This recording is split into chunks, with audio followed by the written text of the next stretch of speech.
منقرہ سورۃ الفاتحہ۔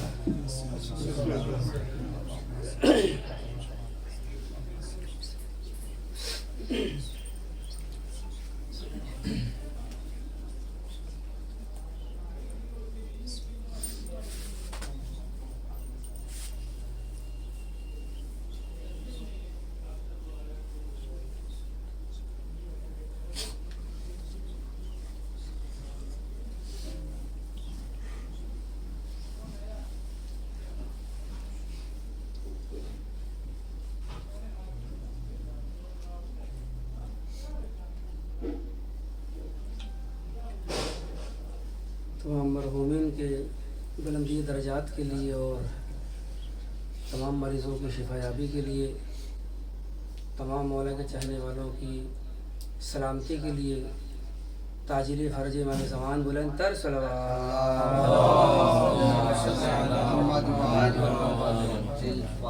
اعوذ باللہ من الشیطان الرجیم، بسم اللہ الرحمن الرحیم، الحمد للہ رب العالمین، الموجد الاولین والآخرین،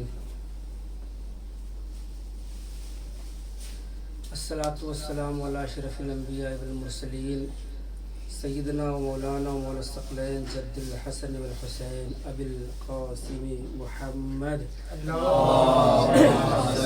محمد و آل محمد الطیبین الطاہرین المظلومین المنتخبین المنتجبین، لا سیم ابن عمہ علی علیہ السلام الذی قال فیہ سید الانام، ما بال اقوام یذکرون من له منزلة عند اللہ کمنزلتی ومقامک مقامی النبوة، الا ومن حب علیا اعطاہ اللہ کتابہ بیمینہ وحاسبه حساب الانبیاء،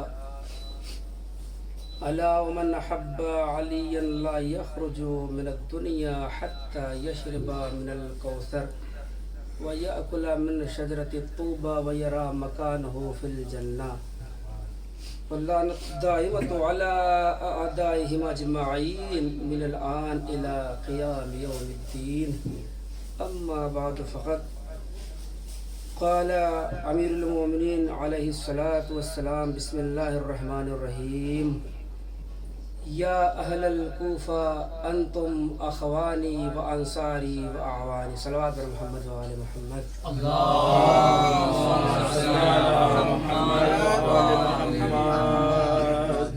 ماہ مبارک رمضان رواں دواں ہے اور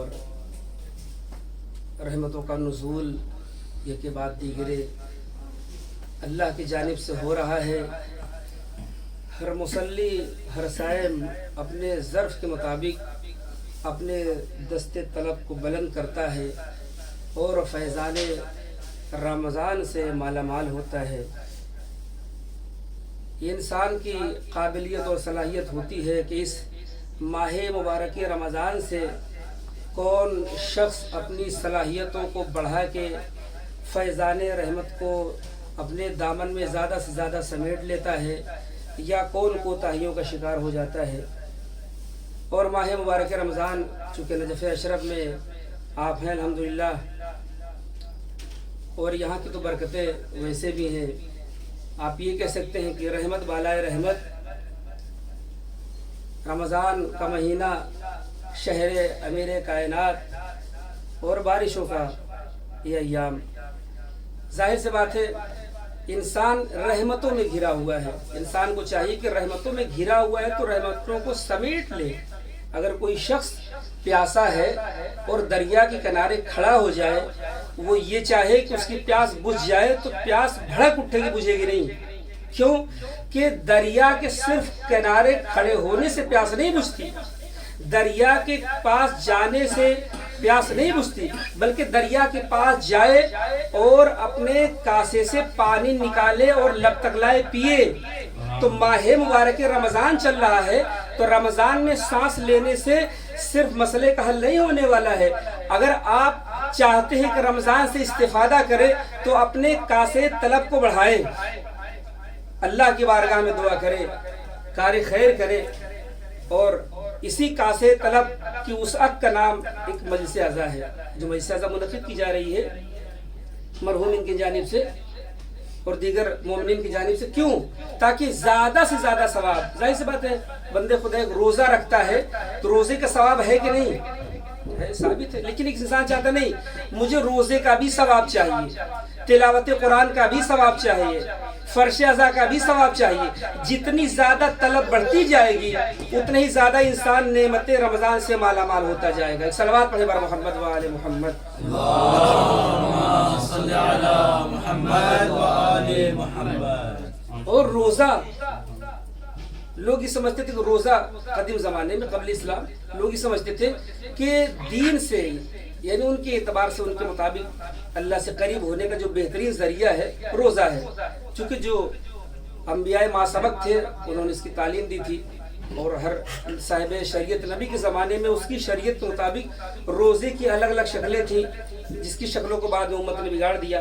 تو یہ جو روزے کا تصور ہے ماہ مبارک رمضان چل رہا ہے اور قابل داد اور قابل مبارکباد مدرسے باب الحوائج ہے اور ان کے اراکین ہیں، بالخصوص برادر عزیز جناب مولانا سید تبریز حسین کربلائی صاحب قبلہ اور مولانا شیخ آفاق حیدر نجفی صاحب قبلہ. یہ برادران الحمدللہ کہ انہوں نے بھی ایک اچھا دیکھی پہل بہت ضروری ہے.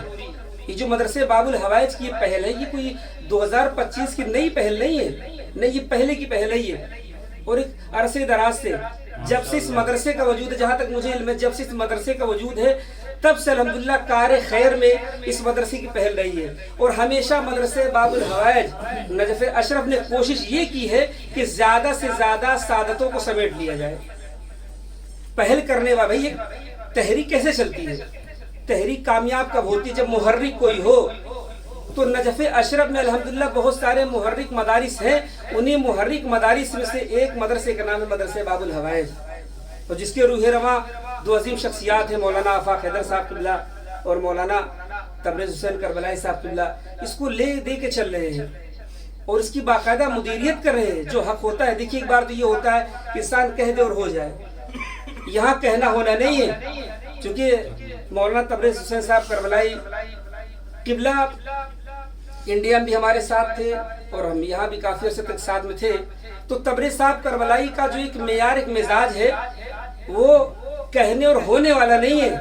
توجہ چاہتا ہوں، کہنے ہونے میں بڑا فرق ہوتا ہے. تبریز صاحب کا جو مزاج ہے وہ کہنے اور کرنے والا ہے. ایک صلوات پڑھے بر محمد و آل محمد.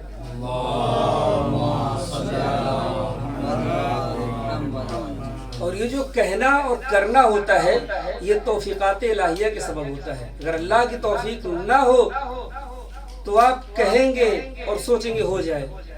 یہ بہترین سلسلہ چل رہا ہے الحمدللہ، تلاوت کلام پاک کا سلسلہ. ماہ مبارک رمضان فرش اعضائے حسین دونوں کو ساتھ میں لے کے چلنے کا مطلب یہ ہے کہ سرزمین نجف اشرف سے یہ اعلان ہو رہا ہے کہ ہمارے ہاتھ میں دامن قرآن بھی ہے، ہمارے ہاتھ میں دامن اہل بیت ہے. جہاں قرآن وہاں اہل بیت، جہاں اہل بیت وہاں قرآن. اور اس ماہ مبارک رمضان میں آپ کی نجف اشرف میں لہٰذا میں آپ کو مخاطب کروں گا جہاں آپ ہیں یہاں سے محض چند کلومیٹر کے فاصلے پر سرزمین کوفہ ہے. میں آپ سے سوال کرتا ہوں، اگر ہم آپ سے پوچھیں کہ کوفہ کیسا ہے آپ کیا کہیں گے؟ ہمیں نہیں پتا، ہم ذکر بھی نہیں کریں گے. لیکن عام بندوں سے پوچھیں، آپ لوگوں سے پوچھیں، مومنین سے پوچھیں، جیسے ہی کوفے کا نام آتا ہے ایک عجیب و غریب تصور ساتھ میں آتا ہے. ہمارے بہت سارے شہر ہوتے ہیں، نام نہیں لیں گے، آپ کے پاکستان میں ہے، ہمارے ہندوستان میں ان شہروں کا نام جو ہے وہ ایک عیب سمجھا جاتا ہے، گالی سمجھی جاتی ہے. اسی طرح سے کوفے کو ایسا بنا دیا گیا اور یہ پچھلے 200-300 سالوں میں ایسا بنایا گیا ہے. ایسی کوفے کی تصویر کو خراب کر دیا گیا کہ جیسے ہی کوفے کا نام آتا ہے ایک منفی تصور آتا ہے. مولانا منفی تصور، جبکہ کوفہ ہماری عقیدت کا نام ہے، کوفہ ہماری سعادت کا نام ہے، کوفہ عظمت کا نام ہے، کوفہ فضیلت کا نام ہے. کوفہ وہ جگہ ہے جہاں سے پہلے علی نے اپنی حکومت شروع کی ہے اور کوفہ اس جگہ کا نام ہے جہاں آخری علی جب پردے غیب سے آئے گا تو اپنی حکومت کا آغاز کرے گا. مسند حکومت علی کا نام کوفہ ہے، لیکن کچھ لوگوں نے اسے ایسا سیاستوں کے چکر میں بدمزہ کر دیا گیا کہ آج ہمارے بچے سے پوچھا جائے کوفہ کیا ہے تو بچہ بولتا کوفے کے لوگ اچھے نہیں ہوتے۔ بعض دفعہ مومنین آتے پوچھتے ہیں وہ بازار کوفہ کہاں ہیں، وہ لوگ کہاں رہ رہے جو اس طرح کی حرکتیں کر رہے تھے۔ مطلب یہ ہے کہ ہمارے ماحول، ہمارے معاشرے کی چیزوں کو ہم نے اصل میں کوفے کو اپنے بر صغیر کے معیار پہ سمجھا۔ کوفے کو اگر ہم عرب کی سرزمین سے سمجھتے تو سمجھ میں آتا کوفہ کیا ہے۔ میں نے اسی لیے مولا کائنات علیہ السلام کا وہ قول سرنامہ سخن بنایا ہے جس سے کوفے کی عظمت سامنے آتی ہے، کوفہ سامنے آتا ہے، صاحب کوفہ سامنے آتا ہے۔ ہمارے یہاں کا حال یہ ہے، میں نام نہیں لوں گا، دیکھیں آپ بر صغیر میں بھی وہاں لوگ جا رہے ہیں فلاں جگہ پر، اس کی دیواروں کے سامنے فوٹو کھینچ رہے ہیں، فلاں میدان میں کھڑے، فلاں درخت کے پاس کھڑے۔ بھی سوال کیا گیا کیوں؟ کا ہمارے مزاج کا حاکم یہاں رہ چکا تھا، اس لیے ہم نے اسے مقدس سمجھ لیا ہے، بہتر بنا لیا ہے۔ تو آپ دل پہ ہاتھ رکھ کے بتائیے کہ آپ کے ذہن میں، آپ کے دل میں، آپ کے ذہن میں، آپ کے دل میں اگر آپ جو بسا ہوا ہے سب سے اچھا حاکم کون ہے؟ آپ کہیں گے سب سے اچھا حاکم مولا کائنات۔ جو سب سے اچھے حاکم مولا کائنات ہے تو جو مولا کائنات کی جائے حکومت ہے ہمیں اس سے لگاؤ ہونا چاہیے کہ نہیں؟ وہ اپنے دنیاوی حاکموں کی یادگاروں کو سینوں میں محفوظ رکھتے ہیں اور ہم اپنے حاکم دین و دنیا کی یادگار سے دور رہتے ہیں۔ کم از کم اتنا سوچنا چاہیے کہ کوفہ وہ جگہ ہے جہاں مولا کائنات نے زندگی کا 5 سال دیا ہے۔ کوفہ مولا کائنات کی پسند کا نام ہے، امیر کائنات کے انتخاب کا نام کوفہ ہے۔ سفر بصرہ میں مولا کائنات نے اہل کوفہ کو دیکھ کے مخاطب کیا۔ یہ فخر کی بات ہے، ہمارے یہاں چلتا ہے نا کہ بشارت فلاں کو ہوئی ہے، مجھے نہیں معلوم کہ پاکستان میں بشارت وغیرہ ہے کہ نہیں، بہرحال ہمارے انڈیا میں ہے، ہمارے اپنے علاقے میں بھی ماشاءاللہ سے فلاں شخص کو بشارت ہوئی ہے کہ فلاں شخص فلاں جگہ جائے۔ مطلب یہ کہ جس کو بشارت ہوئی ہے بڑا متقی آدمی ہے، بڑا پرہیزگار آدمی ہے، اس نے خواب میں کسی شخصیت کو دیکھا، یہی تو بشارت ہوئی کہ فلاں عمل انجام دے، فلاں نیک عمل انجام دے۔ بعض دفعہ ایسا ہوتا ہے کہ مومنین کہتے ہیں کہ ہم نے خواب میں فلاں شخصیت کو دیکھا، خواب میں فلاں شخصیت کو دیکھا کہ فلاں شخصیت آ کے کہہ رہی تھی یہ کام انجام دیں، آپ یہ عمل انجام دیں۔ اچھا معاملہ یہ ہے کہ ہم خواب کی تردید بھی نہیں کر سکتے۔ خواب کی بنیاد پہ جب مسجدیں بن سکتی ہیں، صلوات پڑھیں پر محمد و آل محمد۔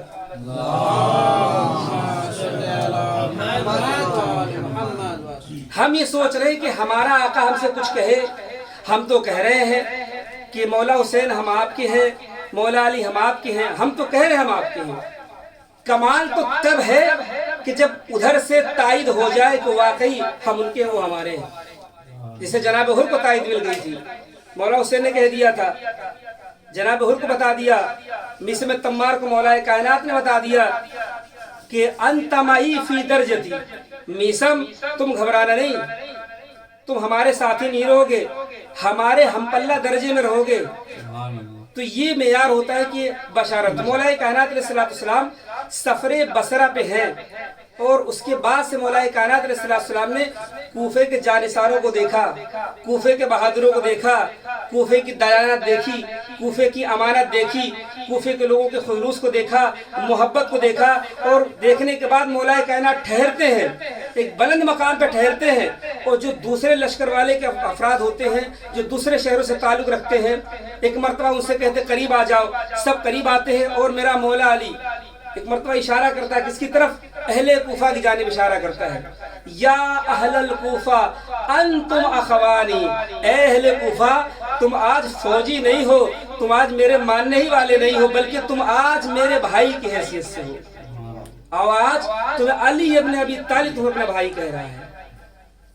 اور اس کے بعد ایک روایت ملتا ہے کہ جنگ صفین میں کوفے والوں کی کردار کو دیکھ کے مولا کائنات نے فرمایا تھا، الکوفۃ قبۃ الاسلام، کوفہ اسلام کا قبہ ہے، کوفہ اسلام کا گنبد ہے۔